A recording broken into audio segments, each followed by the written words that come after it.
fundamentalmente por la coexistencia con patologías todavía hoy por hoy incurables, como es el VIH.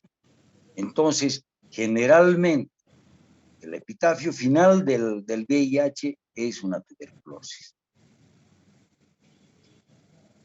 Continuando siempre con el desglose epidemiológico que tiene su trascendencia fundamentalmente para nosotros, es una enfermedad que está asociada a crisis económica, por supuesto a bajo ingreso económico.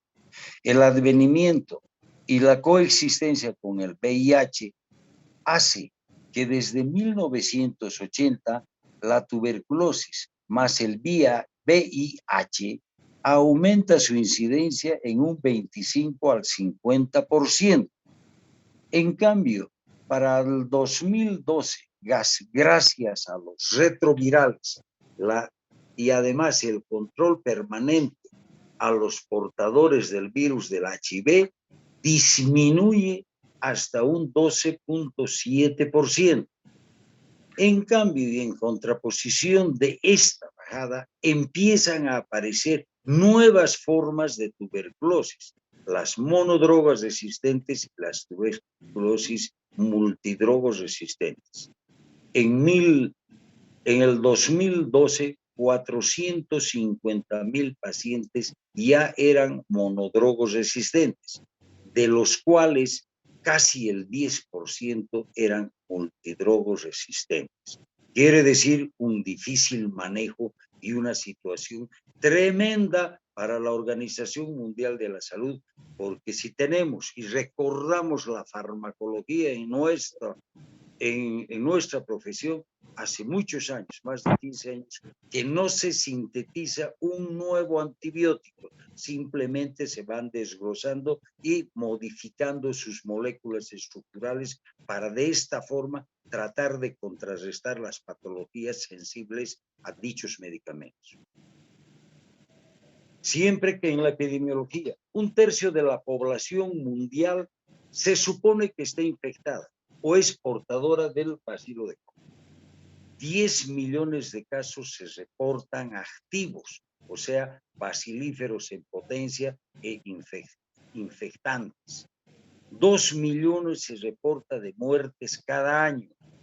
Cada segundo aparece una nueva patología, una nueva infección. Más del 90% en los países en desarrollo. Desgraciadamente van de la mano con los precarios ingresos económicos. 75% de estos pacientes enferman en edad productiva, quiere decir en jóvenes. El 20% constituye la tuberculosis extrapulmonar, como veremos más adelante, y en esto nos interesa fundamentalmente a nosotros. Esta patología tiene 2 etapas, una la de contacto y la segunda de desarrollo de la enfermedad plena.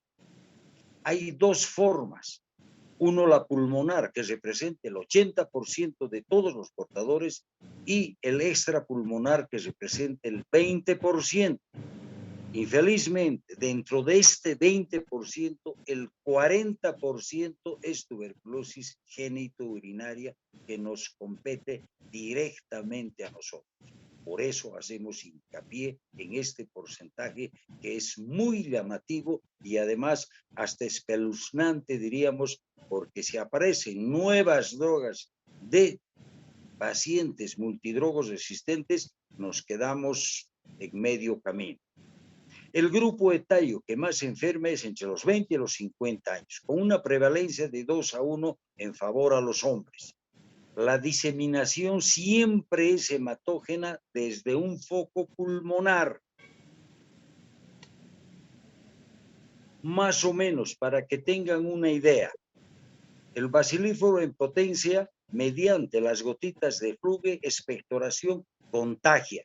Uno asimila y va a encapsularse dentro del pulmón y va a hacer, por la reacción de los linfocitos y los macrófagos, esto, o va a una gasificación plena donde hay necrosis y hay una prevalencia total de linfocitos y hacen que esta patología vea y empiece a accionar los mecanismos de defensa. Quiere decir, la reacción que el organismo va a dar ante esta injuria o ante esta invasión de los bacilos. Una vez que se ha establecido esta reacción inmunológica, la patología va a tomar tres caminos. Una, la de abajo, que es la que se convierte en una tuberculosis latente. En cambio, la otra, la superior, va a ir a la clasificación, englobación y cura definitiva. En cambio, la otra va a ser la de enfermedad activa y nuevamente se cierra el ciclo. Nuevamente la primera infección tuberculosa y desde allá nuevamente inicia el círculo que acabamos de englobar. Una vez que definitivamente el bacilo ha escapado de la prima infección tuberculosa, que puede estar latente por años, se canaliza a través del filtro del organismo que es el riñón. Y de esto tiene dos características fundamentales. Si es hematógena la siembra, infelizmente la naturaleza es sabia, pero enferma un solo riñón, nunca los dos. Cuando llega al riñón, esto, pese a que la siembra es bilateral, la cronificación siempre es unilateral. Inicia fundamentalmente en la región medular, produciendo una necrosis papilar. Como veremos más adelante en los estudios de imagen, es la primera manifestación radiológica que ofrece la tuberculosis. Hasta aquí no hay sino el paso por gravedad arrastrado por la orina va a llegar al sistema excretor que es la pielocalicial. Entonces, establecido en el uréter, diseminado la enfermedad por vía canalicular, produce una reacción inflamatoria intensa, una ulceración y por lo tanto una necrosis en el lumen del uréter. Este va a producir una fibrosis cicatricial y como toda fibrosis cura en base a la estenosis, se produce una de las grandes manifestaciones para destruir el riñón, el que es la hidronefrosis por estenosis canalicular a nivel del uréter. Una vez que ha pasado esta barrera natural, podríamos decir así, se establece en la vejiga, a través siempre del flujo de orina, va a producir unos granulomas, edema perimeatal, porque a través del meatureteral es que se siembra en la vejiga y va a producir una reducción cicatricial por el mismo sistema, ulceración, necrosis, fibrosis y por lo tanto retracción o estenosis. Como la vejiga es un órgano grande con capacidad, no puede producir una estenosis, sino más bien una retracción fibrosa cicatricial y se reduce la capacidad real. Llega a la próstata siempre por vía canalicular o por vía hematógena y produce igual que en todos los órganos de la economía, fibrosis, abscedación, nódulos, llega a las vesículas seminales siempre yendo en forma retrógrada. Produce granulomas y en el conducto deferente produce nódulos o arrozamiento que es causa de infertilidad. En el epidídimo, siempre por vía retrógrada. Vean ustedes la anatomía epididimaria. Va a producir microabscesos y formaciones nodulares, fístulas epidídimo-escrotales, que en nuestro medio es la presentación, casi podríamos decir, de rutina en gente portadora de esta enfermedad. En cuanto al agente etiológico, es el Mycobacterium tuberculosis. Ustedes definitivamente están más frescos que yo y van a saber discernirlo claramente. Además, están frescos con la tuberculosis pulmonar, ¿no? Es un bacilo gram positivo recto que mide de 0,4 a 3 litros. Es alcohol ácido resistente. ¿Por qué? Porque tiene una capa de ácidos glicólicos. Tinción de Ziel-Nielsen la identifica. Es un bacilo intracelular. Aerobio obligatorio, obligado. Su tiempo de duplicación es de 18 a 20 horas y es resistente a la desecación. Muestras de la tinción de Ziel-Nielsen, las primeras diapositivas de arriba, y por medio de la microscopía electrónica, las de abajo, cómo se ven los bastones que son los bacilos de Koch. Ahora, tiene una situación fundamentalmente que requiere internado. Tiene 3 capas el bacilo. Una capa interna, que es moderadamente electrón densa, compuesta por el péptidoglicano, similar a la de otras bacterias. Es común. En cambio, ya la capa media es mucho más ancha que la anterior y es electrón transparente, compuesta por el polisacárido arabinogalactano, cuyos extremos distales están esterificados con ácidos grasos de alto peso molecular, los ácidos micólicos, de tamaño y estructura única para las micobacterias, de 70 a 90 átomos de carbono. La capa externa de grosor variable es electrón opaca, de la cual no puede conocerse con las técnicas convencionales o actuales. Recientemente se ha descubierto como función de porina. Estas últimas encontradas de bajo número, lo que están de acuerdo con la baja permeabilidad de las bacterias a las moléculas hidrofílicas. Más o menos, no quiero emborracharles mucho porque esto es complicado, es microscopía electrónica y además ingeniería genética, pero tiene factores de virulencia, entre ellos los proteicos, proteína HCPX, importante elemento controlador de la latencia del microbio. Esto nos interesa porque este bacilo es latente, no solo a la desecación, sino a los tratamientos. La sobreexpresión de la misma inhibe el crecimiento del microorganismo. En cambio, la proteína OMPA, que es de la familia de las porinas, es una respuesta bacteriana frente a condiciones de pH ácido. En el tratamiento vamos a ver esta situación. No solo son los factores de proteica, los proteínicos, también los lipopolisacáridos y los lipoarabinomanano fosfatidildinoesterasa manócitos. Todas estas situaciones solo las menciono para que ustedes se den cuenta de que definitivamente la estructura fundamentalmente todavía sigue en estudio y no hay una situación. En cambio, en los genéticos, el gen PHOP nos interesa fundamentalmente porque regula funciones esenciales, que son las que se requieren para la virulencia y persistencia del micobacterio, por lo que se destaca su potencial aplicación como candidato vacunal contra la tuberculosis. Hoy por hoy, lo único que hacemos es reactivar el sistema inmunológico, pero una situación de cura definitiva está en este gen, todavía en estudios.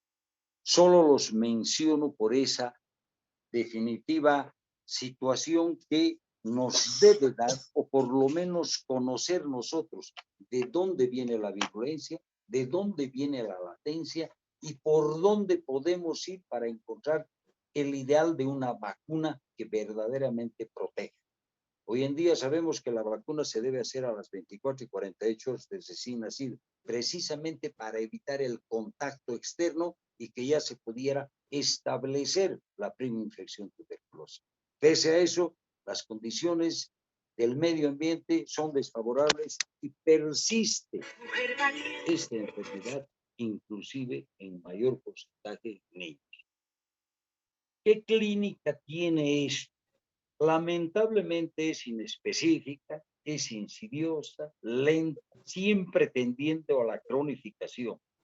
En cambio, a lo que nosotros nos interesa, generalmente la sintomatología en la esfera urológica aparece con síntomas miccionales.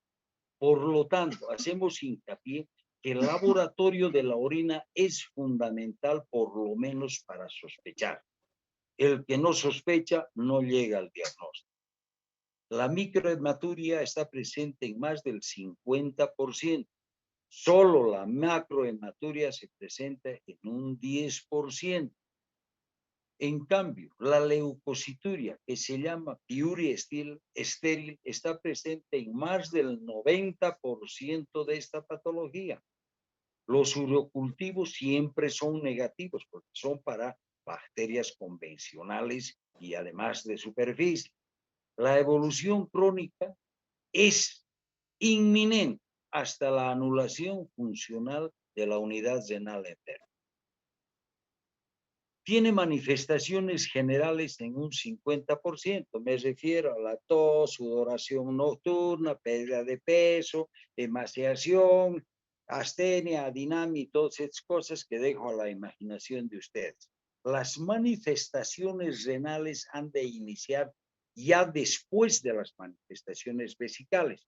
Y lógicamente las manifestaciones genitales se presentan ya cuando la enfermedad está establecida y podríamos decir como última situación. ¿Qué es lo que pasa a nivel de las suprarrenales? Indudablemente establecida la enfermedad va a dar o va a llevar a una insuficiencia, que es la enfermedad de Addison. ¿Cuál es la enfermedad de Addison? A ver, uno de los alumnos. Insuficiencia suprarrenal, doctor. Pero ¿qué pasa? ¿Cómo nos damos cuenta que ese paciente está con insuficiencia suprarrenal? ¿Cuál es la manifestación fundamental y premonitoria de la enfermedad de Addison? Es que se vuelven negros. Morenos ya, un poco jaspeados, pero cambian de color fundamentalmente. Esto ya es una fisiopatología bien profunda.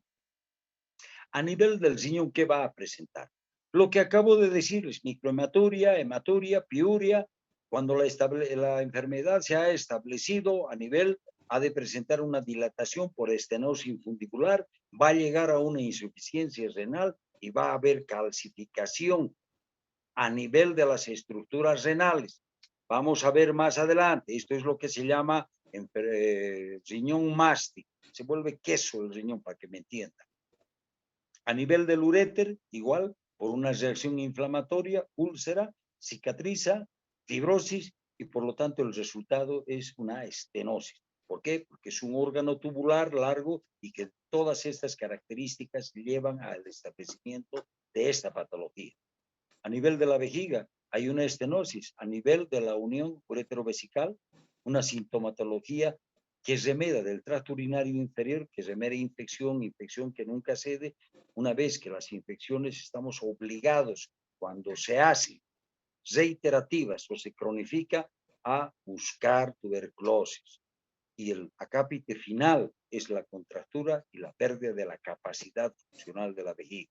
Por lo tanto, va a ser una vejiga nodular pequeña, la llaman en moneda, en sus libros van a encontrar esos, y todo aquello. A nivel de la próstata y uretra, hay una uretritis, úlceras, estenosis, prostatitis granulomatosa, que es el diagnóstico diferencial número 1, cáncer de próstata. A nivel del aparato reproductor, a nivel de los epidídimos siempre, cicatriz, a nivel del testículo va a producir una atrofia, a nivel del pene, úlceras en la uretra y una estrechez de la misma. En el escroto aparecen masas, abscesos, granulomas, fístulas. A nivel del periné, que es lo más frecuente, una fístula post-absceso. Esta es la carta de presentación de un hombre joven en edad productiva, como llamábamos, de 20 a 50 años, y se produce una fístula, epidídimo escrotal. Aquí hay que aclarar un aspecto fundamental. A nivel del epidídimo, cuando estos nódulos, que también se llaman abscesos fríos, se presentan a nivel de la cabeza, siempre es subsidiario a una infección a germen común, una epididimitis aguda, que es por la presencia de sonda, vía retrógrada, se establece. Pero si el nódulo es a expensas de la cola, siempre hay que pensar en tuberculosis. Absceso frío que se fistuliza al escroto o a la región inguinal o perineal, eso es sinónimo de tuberculosis mientras no se demuestre lo contrario. Por lo tanto, absceso bacteriano a nivel de la cabeza, absceso granulomatoso o bacilar a nivel de la cola. Cuando es en todo el cuerpo, es viral, la famosa papera, ¿no? Otra muestra de una fístula epidídimo perineal y además escrotal, por un absceso frío dependiente de la cola del epidídimo correspondiente. El diagnóstico, ¿cómo lo vamos a hacer? Fundamentalmente por la anamnesis. Aquí entra la pericia de todos nosotros en saber indagar si en su entorno familiar, en su entorno social o de barrio, de pueblo, hay antecedente de tuberculosis, porque de algún lugar va a venir esto, y generalmente es por la autoinoculación por la tos, las gotitas de fluge, uno asimila, se hace la primera infección y todo el círculo que les he explicado anteriormente. Por lo tanto, es fundamental la historia clínica, realizarla con detalle, con detenimiento. En nuestro medio, hacer una historia clínica en nuestros pacientes es bastante minucioso y requiere mucha paciencia y una buena dosis. Por eso, al empezar, se necesita mucha sospecha para llegar al diagnóstico. El que no sospecha nunca va a llegar a eso. El examen físico debe ser minucioso, haciendo hincapié en una auscultación minuciosa de los pulmones y terminar en un examen. Lamentablemente en nuestro medio nadie examina genitales y ahí puede estar ya el diagnóstico casi hecho. Entonces se inicia un parcial de orina donde vamos a ver todo lo que les he explicado. Cultivo negativo, piuria estéril, leucocituria, microhematuria y todos aquellos eso. Lo que ya le están encaminando a uno a hacer aquello. Inmediatamente después de que uno ha establecido una sospecha grande en un general de orina, tiene que realizarse una tinción de Siel-Nielsen del sedimento. Esto ya los laboratorios son expertos. Y cuando hay sospecha o identificación en esta tinción de Siel-Nielsen, este paciente obligadamente debe ir al cultivo para verificación y además confirmación. Generalmente en nuestro medio se la realiza el Lowenstein-Jensen, que es un sistema especial. Solamente están autorizados los laboratorios del ministerio, o sea, de INLASA, en nuestro medio frente a la maternidad en la Escuela Técnica de Salud. También tenemos otra situación laboratorial que es importante no olvidarnos, la reacción en cadena de la polimerasa que tiene situaciones especiales fundamentalmente por el tiempo que realiza esto.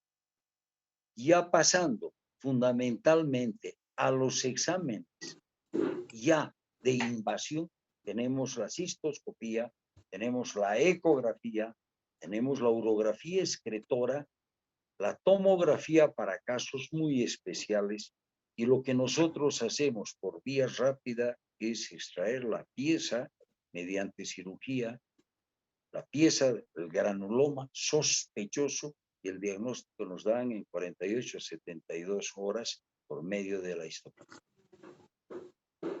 Y mis residentes están riendo. Sí, hoy en día tarda 2 días, pero pues eso, estamos hablando de un aspecto general. 2 meses, no, eso no debía hacerse. ¿Qué pasa en el laboratorio?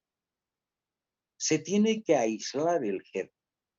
Hay una situación a un principio, en la primera diapositiva, decía que era de denuncia obligatoria. ¿Por qué? Porque es la única forma de determinar la enfermedad.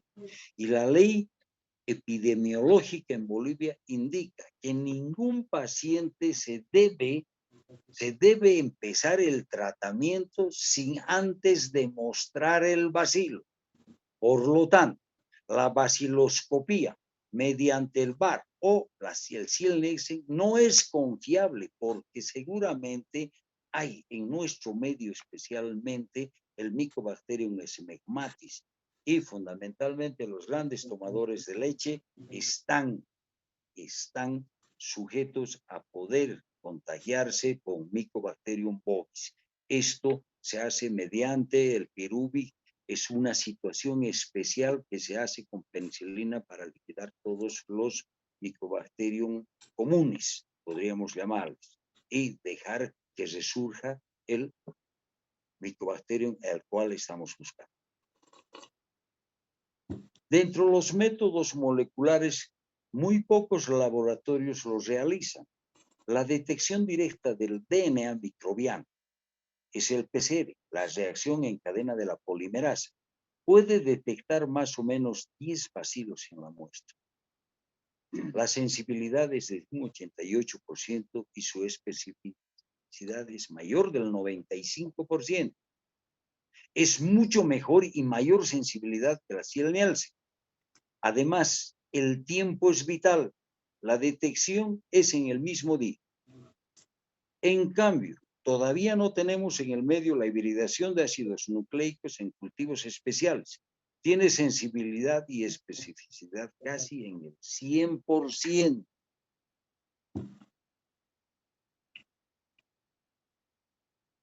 ¿A qué me refiero con esto, ciudadanos? ¿Qué es especificidad? Si son ácidos nucleicos, tiene que ser pues del tipo bacteria. Entonces tiene una especificidad hasta del 100%. En cambio, estos cultivos que lo estamos realizando en el Lowenstein Jensen, la primera lectura es a los 20 días, la segunda a los 40, 60, y van reportando así, si crece o no crece. Tienen una especificidad hasta del 90%. Lamentablemente, esto tenemos que asimilarlo.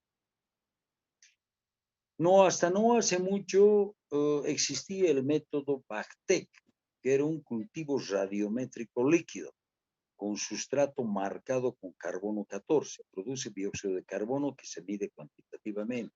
Este era una arma porque en 13 días le daban el resultado. Indudablemente su especificidad y su método de diagnóstico no era sino más del 70%. Había un margen muy grande. Por eso es que creo que se ha descontinuado hoy en día. Esta es una muestra de nuestro medio. Así es un cultivo positivo para el Mycobacterium tuberculosis. Esto es una muestra de la Escuela Técnica de Salud. Esto es positivo al 100%. En cambio, la histopatología, que es otra forma, es un análisis histológico que le da un 25% al 30% de diagnóstico de tuberculosis genitourinaria. En la biopsia de vejiga, que es más específica, da hasta el 46%. ¿Y qué vamos a encontrar en un estudio histopatológico? Las famosas células gigantes de Langhans, una reacción linfogranulomatosa intensa periorificial, y la detección de esto es 100% patognomónica de tuberculosis. Otra célula gigante con una reacción linfogranulomatosa grande, inconfundible, y por esto el diagnóstico está hecho por este medio. La ecografía, tal vez aquí debíamos tenerle mayor hincapié porque es el estudio que primeramente se hace. No se olviden que la cistoscopía, ureteroscopía y demás son métodos invasivos. En cambio, la ecografía es un método, si bien es dependiente de operador, pero sin embargo nos pudiera dar la pauta. Peor, si el nódulo o esta reacción granulomatosa está localizada a nivel de la cola del epidídimo, nuestra obligación o es biopsiarla o es quitarla y al estudio y tenemos el diagnóstico. Hoy por hoy, personalmente quiero decir de que todavía la urografía hecha a mano en esta patología. Estuve en contraposición de mucha gente que le da más interés y le da más a la tomografía. No se olviden que la tomografía es un corte tangencial, en cambio este es una panorámica. La primera manifestación de la tuberculosis es la amputación de los fornis. Ahí tienen las colillas de las astitas de ciervo que se han hecho. Esa es la primera manifestación, lo que habíamos visto que produce en el riñón, la necrosis papilar. Una vez que se ha establecido la necrosis papilar, lo que va a producir en el infundíbulo es lo que se les dice, ulceración, fibrosis cicatricial, retracción y la estenosis infundibular. Por lo tanto, arriba se va a hacer la famosa imagen radiológica de cáliz en bola, aquí. ¿Por qué? Porque ahí donde está la flecha se ha estenosado. Por tanto, el pielón superior, cáliz en bola, sinónimo de tuberculosis. Otra imagen. Estas son pasadas, pero de gran utilidad para el diagnóstico que uno quiere realizar. Hay, en el lado derecho, no hay fornix. En el lado izquierdo, igual, tiene una ureteritis segmentaria, la otra.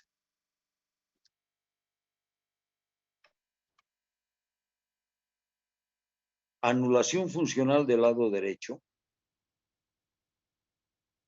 Prácticamente no hay infundíbulos, no hay pielones y es una hidronefrosis con un hidrouréter, unos quinquis, unos acodamientos a nivel del uréter hasta llegar a la vejiga. Una retracción abajo. Esas las facetas que produce el uréter. Y lo que llama la atención es el tamaño de la vejiga. Lo que habíamos dicho, una retracción cicatricial fibrosa y lo que reduce enormemente la capacidad. Entonces, esto es lo que los libros van a leer, vejiga nomular, en moneda, y una serie de cuestiones. Que, bueno, reducción de la capacidad funcional, sinónimo de tuberculosis, no es cistitis intersticial. Similares situaciones. Hay una ureteritis segmentaria ya con una anulación, ahora del lado izquierdo. A nivel vesical, no se olviden que es hasta 400 la capacidad normal de la vejiga, este no tiene ni 200. Igual situación, un poco ver, pero ahí los infundíbulos, ahí la estenosis infundibular y una ureteritis definitivamente retráctil. Todavía no. Es una ureteritis segmentaria y empieza a hacerse rectilíneo y fibrótico el ureter. Eso sí, anulación funcional del izquierdo, prácticamente hay una dilatación y un borramiento de los infundíbulos, apenas podemos delinear el pielón superior y el medio, la pelvis y la ureteritis segmentaria. Ahí tiene estenosis, indícalas. Aquí una estenosis, se hace fibroso, rectilíneo el uréter, definitivamente por la intensa reacción fibrosa y la cicatrización retráctil que produce esto. Ahí, al otro lado, en el izquierdo, podemos también ver las secuelas que deja a nivel del uréter. Sigue.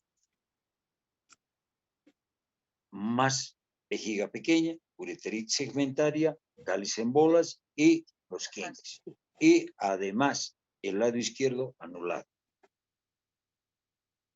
Similar situación con un divertículo a nivel de la cúpula vesical, una vejiga pequeña, retráctil, con un ya reflujo y un hidrouréter considerable por estenosis a nivel de la unión uretero-vesical. Similar situación, tal vez más manifestante. Pégale un vaso de agua, por favor.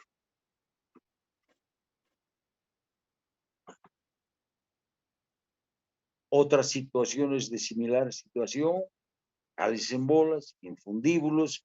Entonces, todas estas cuestiones que hoy en día ya te dan definitivamente. Una cosa que quiero aclararles, esto les puede inclinar tremendamente un diagnóstico. No es fácil encontrar. No siempre la enfermedad tiene una baciluria permanente. La baciluria es intermitente. Por lo tanto, puedes tener la mala suerte de tener en un momento en que no hay baciluria y te van a salir negativos los exámenes de laboratorio. Pero sin embargo, si vas y echas mano a los estudios de imagen, te pudieran estar aclarando esta gran duda e inclinándote definitivamente a un diagnóstico. El tiempo es fundamental para empezar el tratamiento. Son 60 días que hay que esperar hasta la confirmación de un cultivo. Igual, ya una situación extrema es un uréter rosariado con múltiples estenosis en el trayecto. En cambio, la tomografía aquí nos da una pauta clara definitivamente. Ahí confirmamos en el lado derecho de que hay una hidronefrosis severa con representación en el lado izquierdo de lo que se ve en la urografía. Pero aquí en la tomografía estamos viendo de que posiblemente la estenosis está a nivel de la unión uretero-vesical con una calcificación periorificial. Esto está yendo a un riñón más. La de abajo, casi total la calcificación. Y en la planimetría o en la reconstrucción se ve así. Hidronefrosis severa con una calcificación periorificial. Siguiendo siempre con el diagnóstico, otra situación a considerar es la cistoscopía. Les vuelvo a decir de que definitivamente es invasivo, hay que realizarlo con mucho cuidado. Vuelve, por favor. Se debe hacer siempre bajo sedación porque es dolorosa. Indudablemente, si tiene una capacidad tan reducida, el solo ingresar el líquido va a producir mucho dolor, mucha incomodidad. Por lo tanto, uno requiere, para ver una situación clara, que la vejiga esté llena. De paso, cuando se debe tomar biopsias, especial el mapeo vesical del piso, de la cúpula, cara lateral derecha, cara lateral izquierda, zona trigonal y zona pretrigonal, para detener y descartar una posible cáncer vesical. Es el diagnóstico diferencial. ¿Qué vas a ver en la cistoscopía? Eso, granulaciones ampollosas, que son de tipo tuberculoso, una úlcera activa aguda, un meato cuando ya la cicatrización se ha hecho retráctil, en hoyo de golf que le llaman los libros, otro más severa, una lesión tuberculosa ya curada con una retracción, un fruncimiento de toda la mucosa donde ahí había una lesión. Y el último es una cistitis tuberculosa aguda. Uno toma una biopsia y le van a reportar la histopatología de que sí es positivo. La ureteroscopía igual fundamentalmente sirve en una microhematuria persistente y donde uno no sabe de qué lado. Entonces uno hace la ureteroscopía y toma las muestras por separado para el cultivo. Eso tiene su validez y su riesgo. Ahora, el tratamiento clínico. No les voy a dar esta perorata porque todos los años. Les decía a un principio que esto era de denuncia obligatoria. ¿Por qué? Porque el ministerio tiene una política de salud bien establecida. Por ejemplo, ¿cuál es el establecimiento de esto? Si en la zona, por ejemplo, ¿cómo se llama? El Valle Minero Oruro, se han presentado varios casos de recurrencia. Entonces se cambia el tratamiento. No le vas a insistir cuando ya han hecho. Las fallas de tratamiento están dadas por fundamentalmente incumplimiento del paciente. No es fácil ni es gracioso tomarse 9 pepas todos los días. Y además tiene características especiales. Por eso es que los pacientes acuden, por lo menos en la primera fase, 2 meses, al centro de salud correspondiente y les hacen tomar en vista del personal destinado a esto. Parece que les dan con un vaso de jugo de fruta y toman todo y se van. ¿Por qué? para evitar las recidivas, para evitar las resistencias. Estos esquemas son pasados y no los tomen en cuenta. Simplemente para qué. Lo que a mí me interesa que sepan es el siguiente. Siga. Estos son dosis que no nos interesa, como les digo, nosotros no hacemos el tratamiento. Hay el sistema especial, la epidemiología está llevada por sedes, que es una repartición grande, especial y les hace. Pero nosotros tenemos la obligatoriedad de dirigir este diagnóstico o este tratamiento. Y fundamentalmente debemos identificar qué medicamentos son bactericidas. Y estos son el INH por su gran difusión. ¿Dónde compruebas la difusión del INH? En la orina, doctor. Vas a perdonar, mi excelente residente de cuarto año, ¿tú orinas por los ojos? También sale por los ojos. A los 10 minutos de que uno consume, el INH puede detectarlo en la lágrima. Por eso es que es el mejor quimioterápico en difusión. Afecta bacilos activos, latentes y penetra dentro de los macrófagos. Este es el problema. El bacilo hemos dicho que es intracelular obligatorio. ¿Y cómo va a entrar dentro de la célula? Solamente el INH y la rifampicina, que son los dos medicamentos, y un tercero que tiene potencial bactericida, que es la piracinamida. Destruye bacterias intracelulares en medio ácido. Tiene estos 3 medicamentos, son de primera fase y tienen acción esterilizante. Si falla el tratamiento es por negligencia del paciente o por alguna falla, pero no bioquímica, sino social. No tomó, no fue, no vino, algo pasó. En cambio, los medicamentos bacteriostáticos, es el etambutol, la tioacetasona, se usan con bactericidas para prevenir emergencia de cepas resistentes. Las monodrogas resistentes y las multidrogas resistentes. Hay un gen, el expert, ¿no? Diagnóstico de tuberculosis hace y definitivamente detecta la resistencia a la rifampicina en menos de 2 horas. Hoy en día se están haciendo. En otros centros se hacen antibiogramas. Todavía no estamos a ese nivel, pero se está peleando. El tratamiento quirúrgico de esta patología, donde uno interviene fundamentalmente los urólogos para hacer situaciones quirúrgicas ablativas en un 65% y las reconstructivas en un 65%. ¿Qué indicaciones tiene una nefrectomía o una ablación de órganos pares? Cuando hay una basiluria persistente y a uno le vuelve loco, un riñón anulado, eso de que antes se decía de que la tuberculosis se autonefrectomizaba, pero si tú haces los cultivos y te salen positivos, de algún lado tiene que venir, tienes que llevártelo, ese riñón que está anulado. Cuando hay una hematuria persistente e incoercible, tienes que quitar ese. O en cambio, cuando es causa de dolor. Entonces, estas son las 3 indicaciones fundamentales para realizar una ablación de órgano. Bueno, hasta aquí, pero hay consideraciones. Al margen de la perorata de la teoría, nosotros tenemos que ver esto de las conclusiones.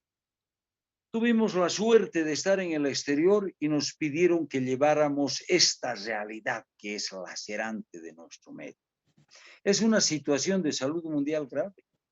Frecuencia prácticamente desconocemos. Seguramente en este grupo de residentes, el mío incluido y la doctora incluido, muchos estamos latentes o de repente hasta plasmíferos.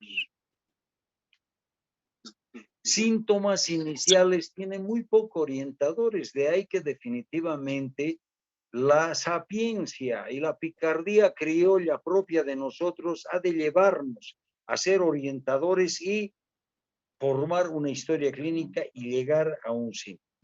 Los síntomas urinarios de esta enfermedad se presentan cuando ya ha recorrido más del 50%. Lamentablemente es ya cuando la situación está establecida.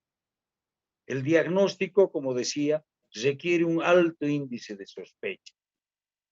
Tiene un gran compromiso quirúrgico reparador, es lo que estamos haciendo. Estenosis, nefrectomías, entonces cuestiones.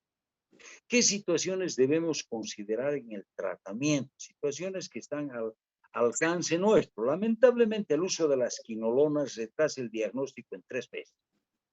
Esteriliza durante 3 meses el uso de quinolonas. Que hay que para los multidrogos resistentes o los monodrogos resistentes, lo único que tenemos es las quinolonas. Y las quinolonas aquí le damos desde la gonorrea hasta la casa, para todos, ¿no? Para todo el mundo. También, las piezas de anatomía patológica deben llevarse en frasco seco, sin formol, porque ahí empieza la detección. En la pieza hacen tinciones de Ziel-Nielsen, hacen situaciones como el PCR, y si lo llevan en formol, indudablemente pues va a esterilizar todo esto. Está prohibido el uso del omeprazol. ¿Por qué? Porque quita la acidez local gástrica.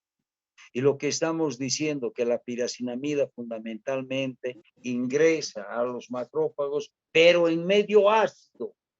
Pero si esto están ustedes aboliendo la secreción gástrica ácida, indudablemente este tratamiento va a ir en desmedro. Hemos perdido el medicamento. La administración con alimentos grasos es nefasta. Siempre se debe hacer alimentos sin grasa. Por eso es que les hacen tomar con un jugo de fruta, algo así, delante, para que amortiguen. El cultivo negativo es sinónimo de realizar cultivos para micobacterias cuando la sintomatología es florida y nos sale negativo.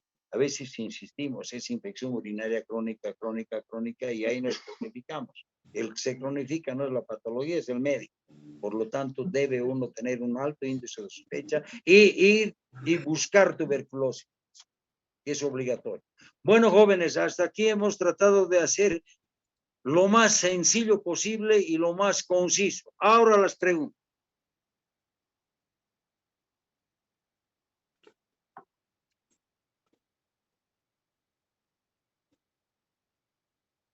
¿Qué ha pasado con los 41? Creo que 39 se han ido. ¡Au!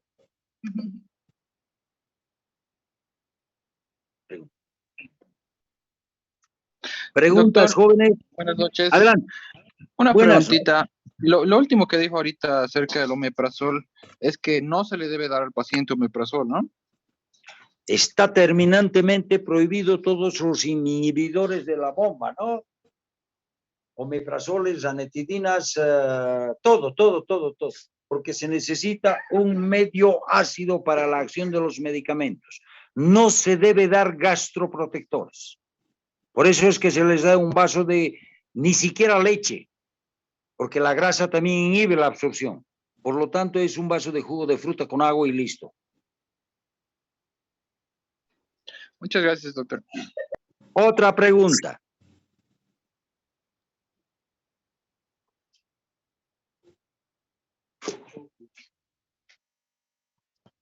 Jóvenes, preguntas. ¿O he estado muy claro o no han entendido nada?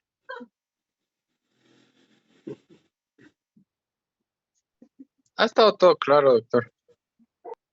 Perfecto, muchachos. Espero que les sirva bastante esto y conmigo nos vamos a volver a encontrar en una semana, creo, ¿no? Con próstata.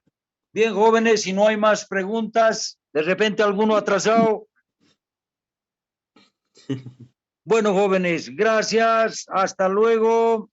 Hasta luego, doctor. Muchas Hasta luego, gracias. doctor. Hasta luego. Hasta luego.